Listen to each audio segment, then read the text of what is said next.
Hello everyone, and welcome to our video on arithmetic sequences and partial sums. So, definition, the sequence a1, a2, a3, ... an is an arithmetic sequence, or in other words, an arithmetic progression, if there is a number d such that each term in the sequence, except the first, is obtained from the preceding term by adding d to it. So in other words, this is a recursive definition.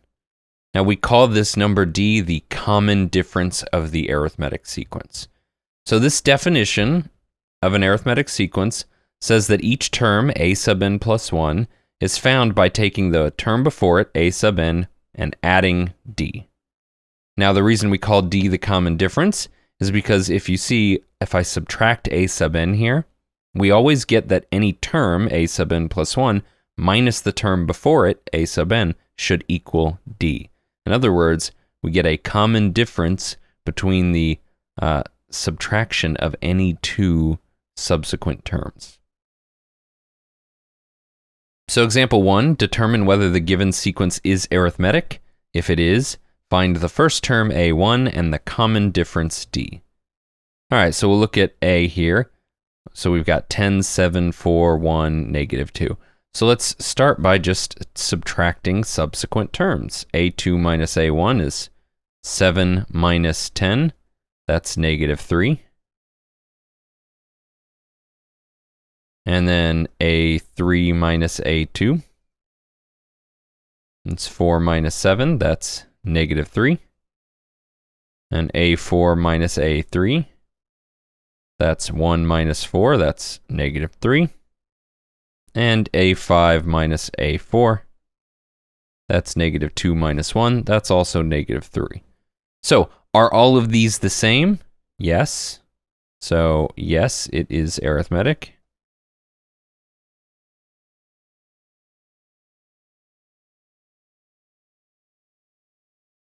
So what's the first term? Well, a1 is just 10, right? You just look at the terms, it's 10. And what's the common difference? It's negative 3.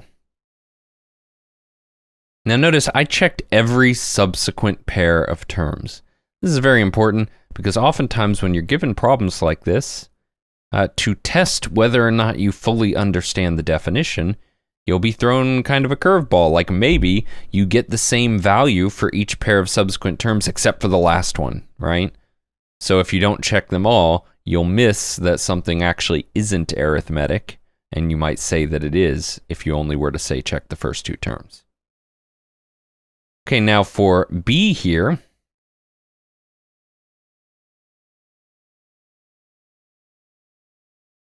determine if the sequence is arithmetic. Well, there's a number of ways we can do this. So I might actually just tackle two of those different ways now to see different ways of viewing this. A more simple way and then a more rigorous way. So I might just try listing out a few terms. Now that, I would never be able to show that something is arithmetic by just listing out terms when I have a formula. When I'm talking about a formula, when we talk about just the pattern here and you're just determining based on the pattern you're given, all you have to work with is that finite set of terms. But in general, when we're looking at a formula, we would need to be a bit more rigorous. But we can show something isn't arithmetic by looking at some individual terms for sure. So if I look at a1, I get 2 times 1 minus 3, that's negative 1. If I look at a2, it's 2 times 4, that's 8 minus 3, that's 5. If I look at a3, that's 2 times 9, that's 18 minus 3, that's 15. So if I take a2 minus a1, that's 5 minus negative 1, that's 6. If I take a3 minus a2, it's 15 minus 5, that's 10. These are not equal, so this is not arithmetic. We would have gotten the same value. Now, this is approach 1 here. But I can show more generally, or just leaving things in terms of the general formula, if I just write out what does a sub n plus 1 look like? That looks like 2 times n plus 1 squared minus 3. That's 2 times n squared plus 2n plus 1 minus 3. Now if I distribute the 2, I get 2n squared plus 4n plus 2 minus 3, that's minus 1. And now I'll take a sub n, which was just 2n squared minus 3, and now I'll subtract them in general. So that's 2n squared plus 4n minus 1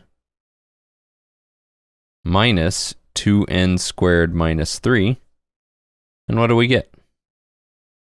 Well, the 2n squared cancels, all right? 2n squared minus 2n squared. Then we get left with 4n minus 1 plus 3. That's plus 2.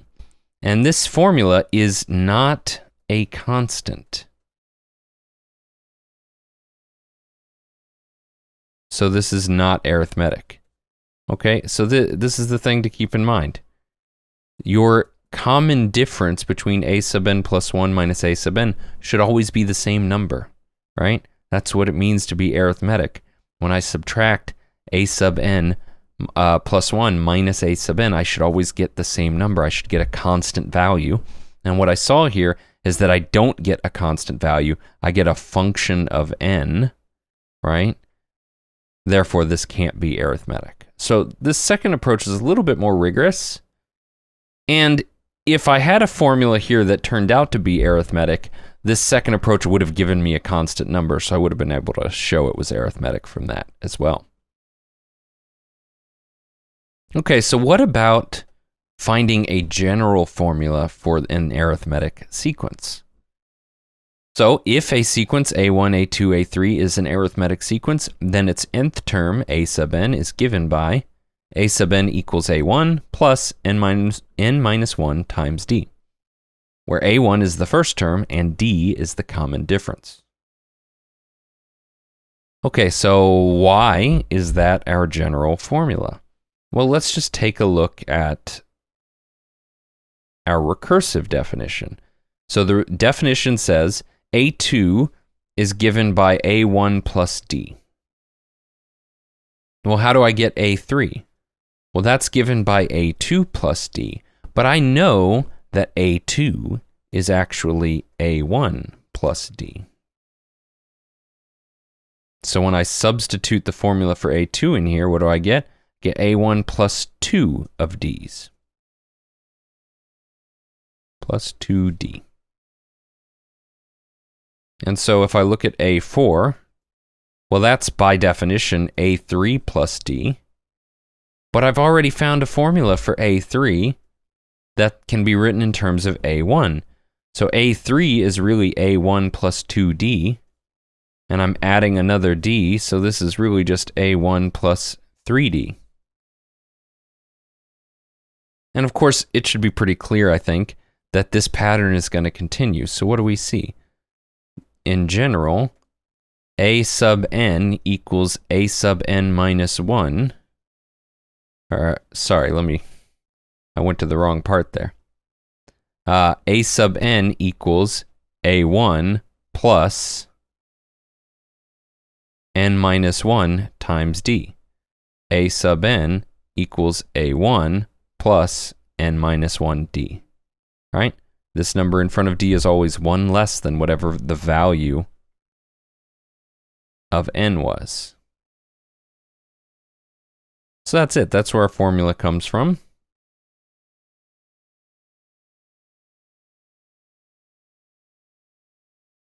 So let's start applying this to solving some problems.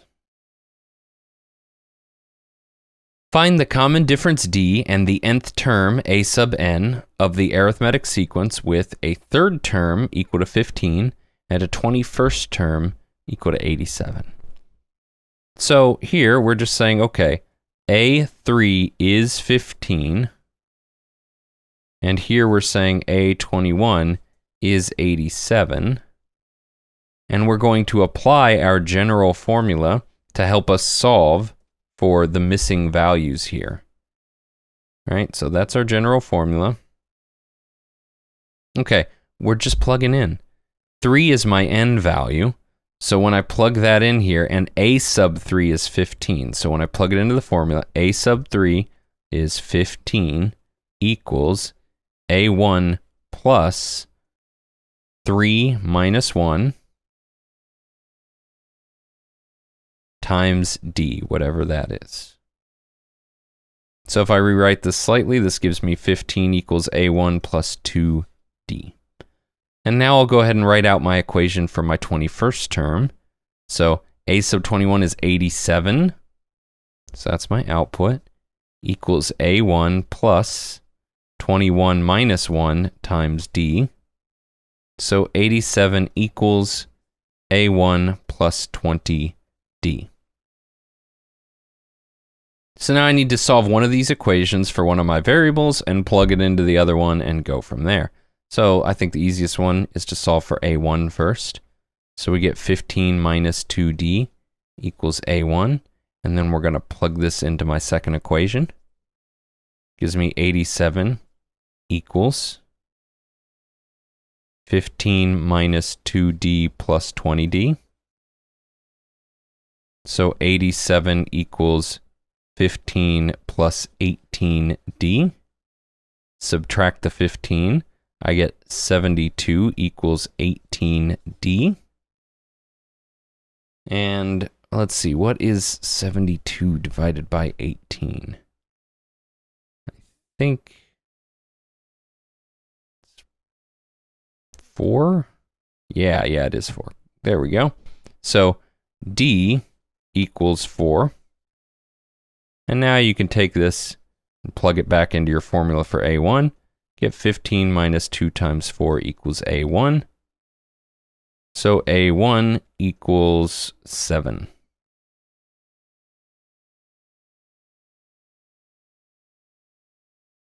Okay, but that only finds me a1 and d. Now I have to actually plug it back into my formula. So a sub n equals 7 plus n minus 1 times 4. Now, as far as I'm concerned, this is a perfect formula, but typically, if you're doing some sort of online homework system, it will then expect you to take your formula here and simplify it a little bit. So equivalently, you can get an equals, distribute the 4n, 4 times n, that's 4n, and then I have 7 minus 4, that's plus 3. So this is equivalent and simplified. Okay, so that's it for that example. Let's go ahead and move on to another. Find n for the given value of a sub n in the arithmetic sequence. A sub n equals 83, and the sequence is -5, -3, -1, ... So one of the habits I really like to encourage, and hopefully that's been clear throughout all of these lecture videos, is that when you start learning new formulas, every time you use them, you should write them down, or as much as possible, because the more often you write them down, the more you're going to commit them to memory a little bit quicker. So we're going to need the formula. A sub n is a1 plus n minus 1 times d.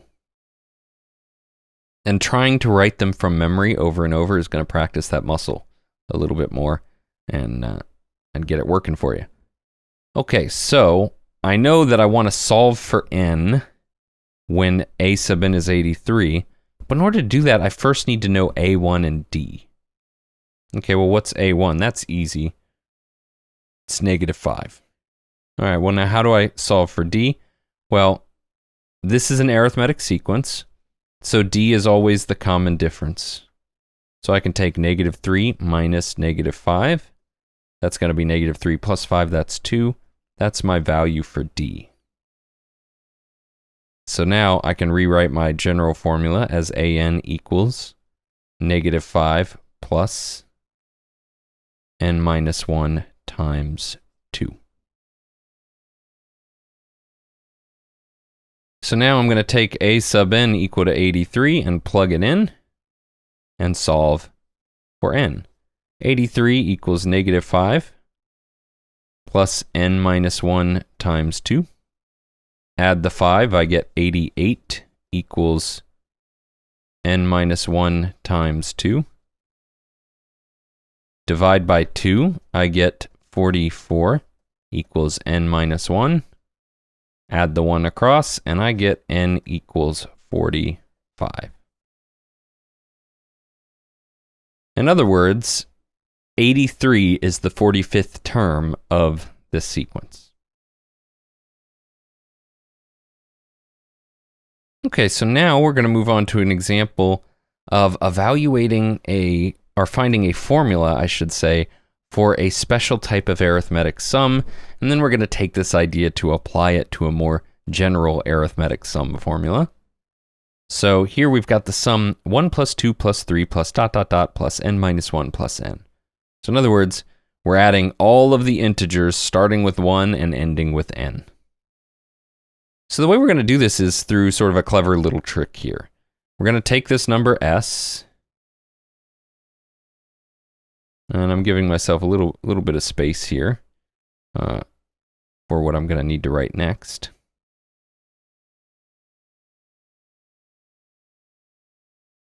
I'm going to take this s and I'm going to add s to it again. But I'm going to rewrite s backwards. So n plus n minus 1 plus n minus 2 plus ... plus 2 plus 1. So of course, if I add this sum to itself, I should get 2 times the sum.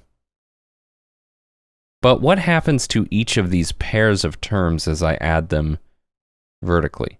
Well, 1 plus n is n plus 1 plus 2 plus n minus 1. Well, n minus 1 plus 2 is n plus 1, so I get n plus 1 again. N minus 2 plus 3, well, that's n plus 1 again.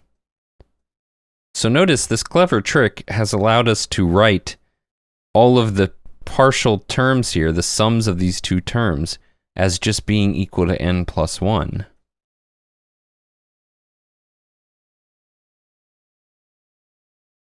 So this is to me a really fun, clever trick. Because what do I know?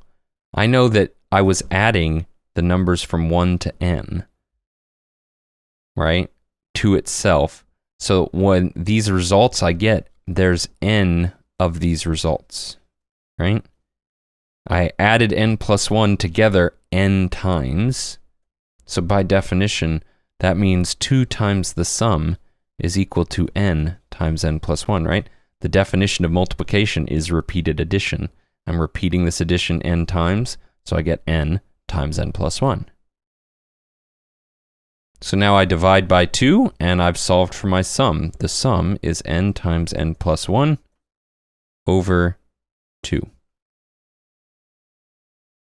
Now, I want to extend this idea to a more general arithmetic sum, but the proof for that one is a little bit more awkward, so instead what I'm going to do is just point out the pattern here. This is the number of times we were adding. And where did I get 1 and n from? Well, 1 was the first term.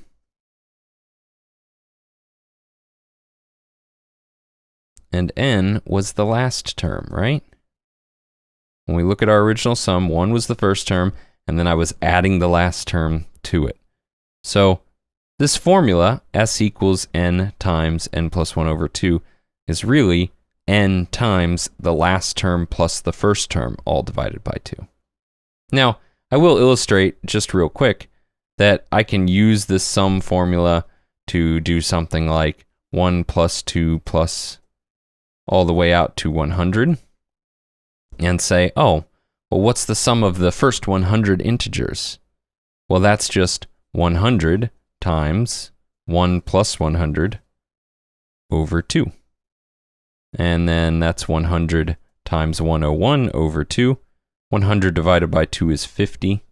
This is 50 times 101, which is 5,050.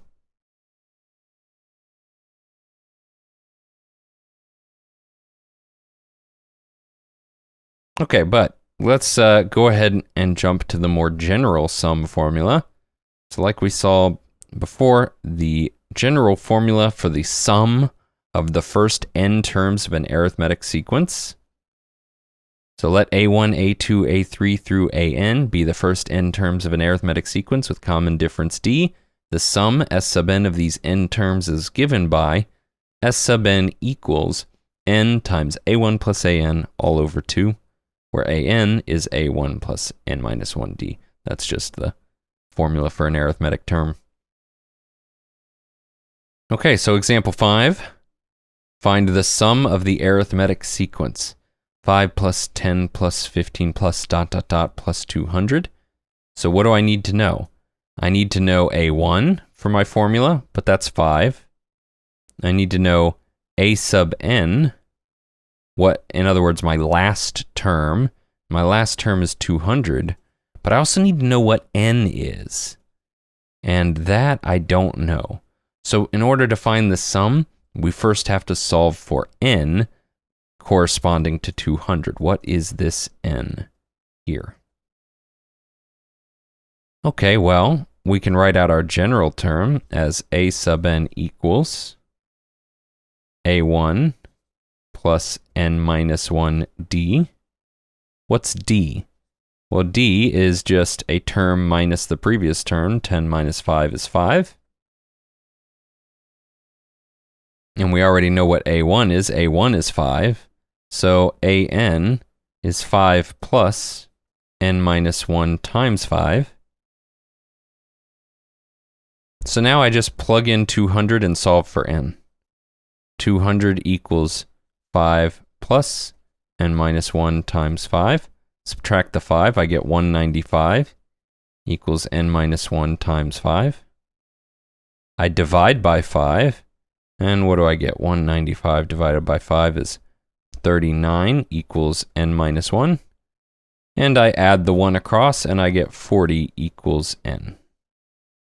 So now my sum, which is just n times a1 plus an over 2, is 40 times 5 plus 200 over 2.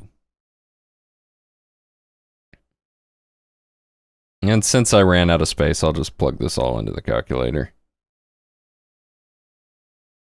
That gives me 4,100. So imagine that you tried to actually add all 40 of these terms by hand. How much longer that would take than applying this formula. And that should be the clear value of these arithmetic sequence sum formulas. And for many sum formulas, we saw in the last video some simple examples of just adding a couple terms. But in those examples, we were only adding usually like 3, maybe 4 terms. And once you start adding 40 terms together, doing that term by term is really cumbersome and impractical. And at least for special types of sequences, when we take their partial sums, we get a nice formula to work with. Okay, so let's take a look at this next example. Find the sum of the first n terms of the given arithmetic sequence. So here, we're given something a little different. We don't know what our 25th term is. We just know the first 3 terms, and we know that we want to sum up the first 25 terms. Okay, well, what do I need to know for my sum formula?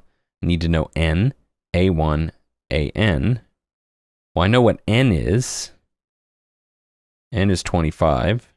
I know what a1 is. That's negative 20. So what do I need to know? I need to know what a sub n is. A sub 25 in this case. So very similar problem to the last one, but our missing piece of the puzzle is a little different. So our approach to finding the missing piece is a little different. So we have to find our general formula again. So we know what a1 is. So what is d? Well, that's just negative 13 minus negative 20. That's negative 13 plus 20, which is 7. So my general formula a sub n is a1 plus n minus 1 times d. So if I want a sub 25, I just plug 25 into that. 25 minus 1 is 24 times 7.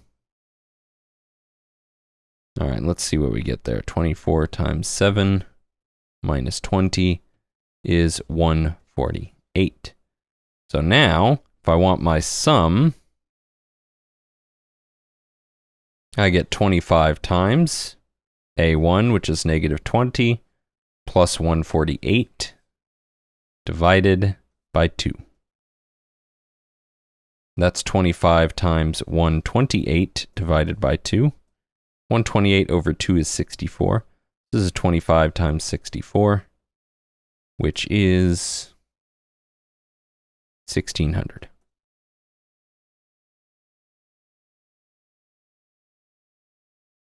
Okay, so let's take a look at a bit of an application problem here. So this is the kind of thing that, let's say you're an architect designing a nice brick driveway and you want to figure out how many bricks you need to order for the job, right? So you've got a brick driveway with 50 rows of bricks. You know you want the first row to have 16 bricks based on the width of that first row. The 50th row will need to have 65 bricks based on that width. And you want the sequence to be arithmetic, meaning that each row adds the same number of additional bricks every time. So how many bricks will the driveway contain? How many bricks do you need to order to build this thing?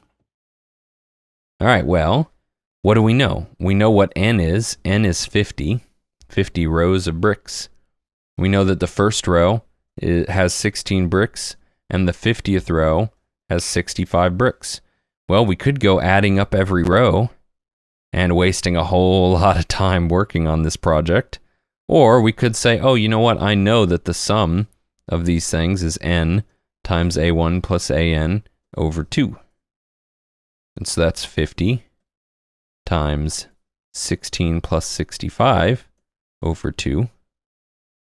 That's 50 times 81 over 2. 50 divided by 2 is 25 times 81. And what's 25 times 81? That's 2,025 bricks.